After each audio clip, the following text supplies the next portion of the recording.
Recently मेरी new job लगी है और काफ़ी हद तक ये जॉब मेरे लिए सेटिस्फाइड है, जहां मैं सुबह 11 से 7 करता हूं और अक्सर कभी कभार देर रात भी हो जाती है।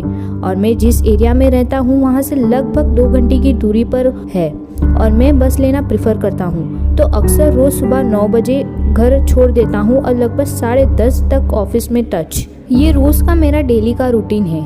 एक दिन जब मैं ओवरनाइट काम कर रहा था, पता ही नहीं चला कि घड़ी में कब 12 बज गए हैं। और एक छोटे से इलाके में जहां लोग शहर में होने के बावजूद भी नियम गांव जैसा रखते हैं, जल्दी सोना और सुबह जल्दी उठने वाला। तो जब मैं ऑफिस से निकला करीब रात के 11-12 बजे, जहां हर जगह सन्नाटा था और सड़क पर कुत्ते के अलावा कोई नहीं, वो भी एक कोने में सिर रखकर सोए हुए थे। और हर रोज की तरह बस स्टैंड पर जाकर खड़ा हो गया, लेकिन आज बस स्टैंड पर भी कोई नहीं नजर आ रहा था। बस को लेने से अच्छा मैंने सोचा क्यों ना मैं कैब बुक कर लूं जो मुझे सेफली पहुंचा देगी। मैंने गो फास्ट कैब बुक की जो लगभग 10 से 15 मिनट में पहुंच गई और मैं अंदर बैठ गया। मैंने सोचा ड्राइवर से बात करता करता रास्ता आसानी से बीत जाएगा और नींद भी नहीं आएगी, क्योंकि मैं कैब में सोना नहीं चाहता था। मैंने बातचीत की पहल की। आप इस इलाके के बारे में कुछ जानते हो, जैसे कि नज़दीकी मार्केट या फिर घूमने वाली अच्छी जगह जहां मैं वीकेंड्स में जा सकूं? लेकिन ये बात करते ही शायद वो ड्राइवर बातचीत के मूड में था ही नहीं। बड़ा अजीब सा था वो ड्राइवर। मिरर देख रहा है, बस चला ही जा रहा है, चला ही जा रहा है। मैंने जब उसके कंधे पे हाथ रखा तभी उसने कुछ नहीं कहा। मैंने सोचा छोड़ो, और जैसे ही मैं कैब की विंडो ओपन की वो ड्राइवर पीछे मुड़ा और ना जाने में कैसे सो गया। और जब मेरी आंखें खुली तो मैं ऑफिस में ही था और शायद मैंने सपना देखा। मैंने दोबारा घड़ी देखा और सेम टाइम 12 बजना और मेरा बस स्टैंड पे जाकर कैब बुक करना। और हैरानी की बात तो ये है कि सेम कैब ड्राइवर मेरे सामने आ जाना।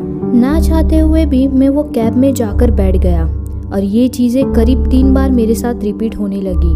मैंने सोचा मैं अब पैदल ही जाऊंगा।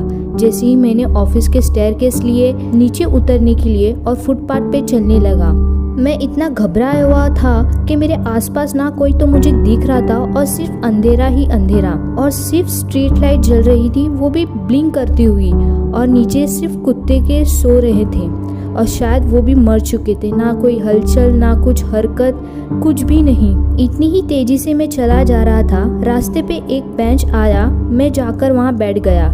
वहाँ बैठकर मैं सोचने लगा कि ना जाने क्यों आज मुझे मेरा घर इतना दूर लग रहा है। जैसे ही बेंच पर बैठा वो ही कैब ड्राइवर मेरे बाजू में आकर बैठ गया और मैं घबराने लगा। उसके मुंह से आवाज आई, क्या तुम जानना चाहते हो तुम्हारे साथ क्या हुआ है? मैंने बोला मैं अपने घर ही नहीं पहुंच पा रहा हूँ। उसने कहा चलो मेरे साथ, मैं तुम्हें बताता हूँ आखिर तुम्हारे साथ हो क्या रहा है। मैं उसके साथ उसके कैब में बैठा। मैं बैक सीट पर और वो पहले जैसा वो अपनी ड्राइविंग सीट पर जा बैठा। उसने अपनी गाड़ी स्टार्ट की और मिरर में से मुझे देखने लगा।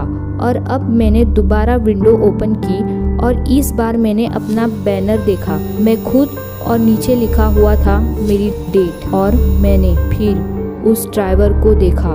वो पीछे मुड़ा और उसने मेरे गर्दन को धड़ से अलग कर दिया और मुझे मरे हुए 3 साल के ऊपर हो गए हैं। और ये पूरा इलाका, वो ऑफिस, सब कुछ भूतिया और अजीब है। अगर आपको इसका पार्ट 2 चाहिए so please comment me down below and do not forget to subscribe my channel.